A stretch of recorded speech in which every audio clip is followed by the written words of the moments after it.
For all of recorded human history, thousands of years, not a single person had ever left the ground in a powered flying machine. Every attempt had failed. Every dreamer had crashed. Every government, every scientist, every engineer who tried had come back to Earth the hard way. Until the morning of December 17th, 1903, when two brothers from a bicycle shop in Dayton, Ohio, changed the world forever. This is the story of Wilbur and Orville Wright. Wilbur Wright was born in 1867, Orville in 1871. They grew up in Dayton, Ohio, the sons of a bishop. Neither of them graduated high school, neither went to college. They had no engineering degrees, no wealthy backers, no government grants. What they had was a bicycle shop. Starting in 1892, the Wright brothers ran a small repair and sales business, fixing bikes, building bikes, learning how machines worked through their hands rather than their textbooks. But in 1896, something shifted. They read about the death of Otto Lilienthal, a German gliding pioneer who had made over 2,000 glider flights before crashing fatally. The Wrights read his work carefully, and they became convinced that the problem of flight had not been solved. Not because it was impossible, but because everyone was approaching it wrong. Everyone else was focused on power, build a bigger engine, generate more thrust, force something into the sky. The Wrights disagreed. They believed the key was not power, it was control. That single insight would change everything. Here is what makes the Wright brothers' story truly extraordinary, and what most people never learn. At the same time the Wrights were working in their bicycle shop, the United States government had given $70,000, a fortune in 1900, to Samuel Pierpont Langley, the secretary of the Smithsonian Institution, to build a flying machine. Langley had resources, he had a team, he had the most powerful scientific institution in America behind him.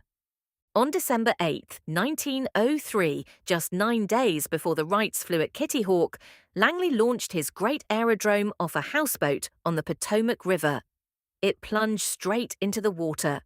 A newspaper headline read, "Flying machine which was to have solved the problem of aerial navigation proves a complete failure." 9 days later, in a cold, windy field in North Carolina, Orville Wright climbed into a machine built with bicycle parts and a homemade engine. Total cost less than $1,000. At 10:35 in the morning, the flyer lifted off the ground. 12 seconds, 120 feet. It was enough. The Wrights did not discover flight by accident. They engineered it, systematically, patiently, brilliantly. They built their own wind tunnel in their bicycle shop and tested over 200 different wing shapes. They discovered that every existing aeronautical data table used by other engineers was wrong. They threw it all out and started over from scratch. They made 3 visits to Kitty Hawk in gliders before ever attaching an engine. By the time they flew in 1903, they had made over 1,000 glider flights. They were the most experienced pilots in the world before they ever flew a powered airplane. When no engine manufacturer could build what they needed, light enough, powerful enough, they designed and built their own. Their mechanic, Charlie Taylor, machined it from scratch in 6 weeks. And their propeller, which they designed by treating it as a rotating wing, was so efficient that modern engineers who have studied it say it was more sophisticated than anything produced for decades afterward. This was not luck. This was not inspiration. This was 4 years of meticulous, relentless scientific work by 2 self-taught geniuses who simply refused to fail. Now, here is where the story gets complicated and fascinating. After December 17th, 1903, you might expect that the Wright brothers would be celebrated as national heroes, invited to the White House, funded by the government, featured on every front page in America. None of that happened. Instead, the Wrights kept their invention almost completely secret for the next 5 years. Why? because they were afraid of having their ideas stolen before they could be protected. They refused to fly in public, they refused to show photographs, they refused to demonstrate the aircraft to anyone, including potential buyers, without a signed purchase contract first. The US government contacted them. The Wrights offered to sell the military a flying machine. The Army's response? They sent back a form letter saying they weren't interested in funding experimental flying machines. Britain, France, Germany, all approached, all rejected the Wrights under the same impossible terms. Wilbur Wright wrote to a friend in 1907, "I want the business built up so as to get the greatest amount of money with as little work." They had changed the world, and they were struggling to sell it. In 1908, everything changed. Wilbur sailed to France, and France went wild. For years, European newspapers had dismissed American claims of powered flight as exaggeration. Some called them outright liars. When Wilbur made his first public flight near Le Mans in August 1908, the crowd watched in stunned silence and then erupted. One witness wrote, "We are children compared to the Wrights." Wilbur flew figure eights. He circled crowds. He carried passengers. He stayed in the air for over an hour.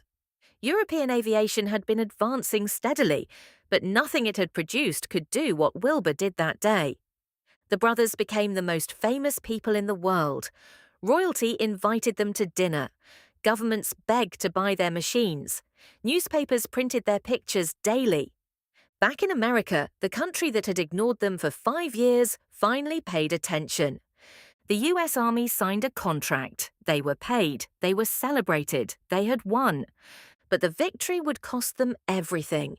The patent war began in 1909. The Wrights had patented not just their specific wing warping mechanism, but the very principle of controlling an aircraft's lateral movement. Any airplane that used any method to bank and turn was, they argued, infringing their patent. Glenn Curtis, a motorcycle maker turned aviation pioneer, disagreed. He used ailerons instead of wing warping. He called it a different invention.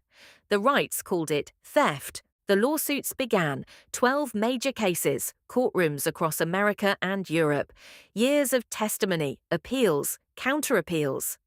And here is the terrible irony at the heart of this story. While Wilbur Wright was traveling constantly, consulting lawyers, testifying in court, fighting what he believed was a moral battle, he was not flying. He was not innovating. He was not building the next generation of aircraft. By 1911, just 8 years after the first flight, Wright aircraft were already considered inferior to European designs. The brothers' obsession with the legal battle had stopped their own development cold. In April 1912, Wilbur Wright fell ill with typhoid fever after an exhausting trip to Boston. He died on May 30th. He was 45 years old. His father wrote in his diary, "A short life full of consequences." And here is the final staggering irony. When the United States entered World War I in 1917, 14 years after the Wright brothers invented the airplane, not a single American-designed aircraft was considered fit for combat. US pilots flew to war in French machines. The country that gave the world flight had been so paralyzed by the patent war that it had fallen behind every European power in the very technology it had created. So what do the Wright brothers teach us? First, the right question beats the right resources. Langley had $70,000 and the Smithsonian. The Wrights had a bicycle shop and the right question. Not how do we power a flying machine, but how do we control one? Second, systematic beats spontaneous. The Wrights didn't get lucky. They built a wind tunnel. They tested 200 wing shapes. They made 1,000 glider flights. They treated invention as a process, not an event. Third, being first is not enough.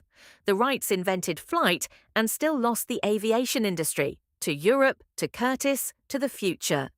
Innovation requires not just invention but commercialization, adaptation, and the wisdom to know when to stop fighting and start building. And fourth, brilliance and stubbornness are the same trait pointed in different directions. The same fierce determination that made the Wright brothers fly in 1903, their refusal to accept that it couldn't be done, became the same stubbornness that drove them into courts instead of cockpits. Their greatest strength and their greatest flaw were one and the same thing. We began in a world where no one had ever flown, 12 seconds. That's all it took to end that world and begin another.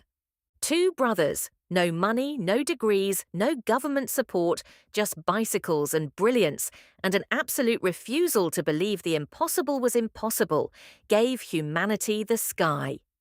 Every plane that has ever flown since that December morning carries a little of Wilbur and Orville Wright inside it. Every person who has ever looked up at a contrail crossing the blue and felt something lift inside their chest. That feeling belongs to them. That's what it means to make America. Thank you for joining us for episode 3.